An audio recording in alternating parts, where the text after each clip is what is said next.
This is the deepest rabbit hole on planet Earth. I've compiled a collection of Bibles that spans 90 years of history. 3 contain the Apocrypha, Bush-owned family Bible, 1812. German Bible containing the Apocrypha, 1878. The newest edition of my collection, nobody's seen this one yet, an 1884 Catholic Bible, the first one in my collection, full of newspaper clippings. This is also a reference Bible with an entire section of information not found in a normal Bible.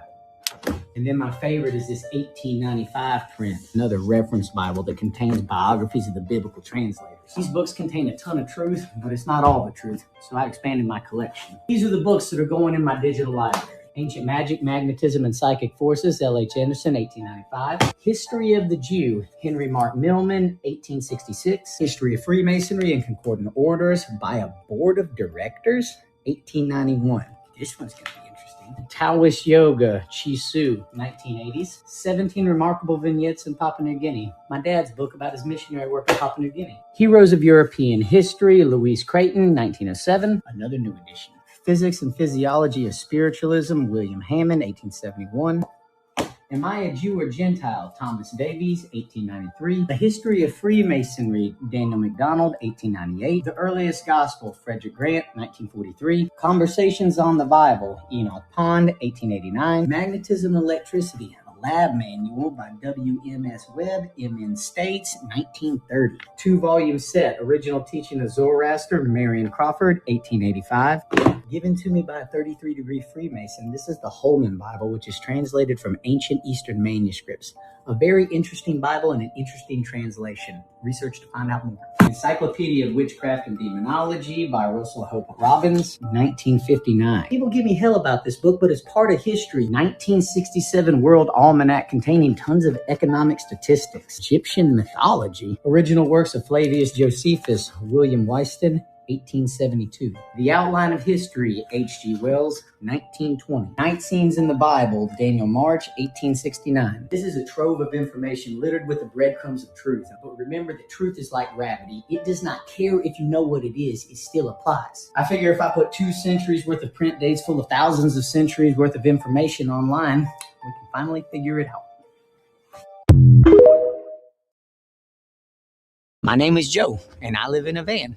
You start hopping in rivers and in the dirt, you'll never go back to a bathroom again. Influencer Joe Felz, who is known for documenting his spiritual journey and his life off the grid, is dead at age 40.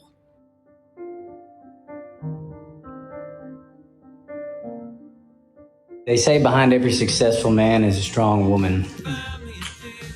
Joe's longtime partner Alex announcing his death on Instagram, saying Joe has left this earth and finally found his free. She hasn't shared how Joe died, but she is asking fans to stop the social media rumors, adding, "I promise that when the time is right, the truth will come. Right now is not that time." Life has done a complete 180 in the last 2 months, but I know that we're going to be okay.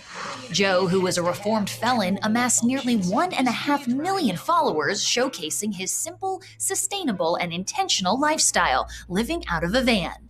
Dude, it's the best way to live. He was a proponent of solar energy and was in the process of building a sanctuary in Costa Rica. I'm a regular old guy who's just been out there chasing his dreams. Joe was also getting ready to launch an online database out of his library of lost texts. I've compiled a collection of Bibles that spans 90 years of history. This is a trove of information littered with the breadcrumbs of truth. I'm fixing to put these things online so we can all read them and decipher them together. Remember that truth is like gravity. It does not care if you know what it is, it still applies. Joe just celebrated his 40th birthday at the end of June. Happy birthday to you! A month before his death, his girlfriend told fans he was taking an extended social media break. This after an emergency room visit and the death of his dad in May. Mike Felz, he was a good man. He was the most influential man in my life. And he's gone, and I don't know really how to handle it. I don't know what the future holds for Joe Felz, but I do know one thing, and that is Joe Felz holds his future. And so do you.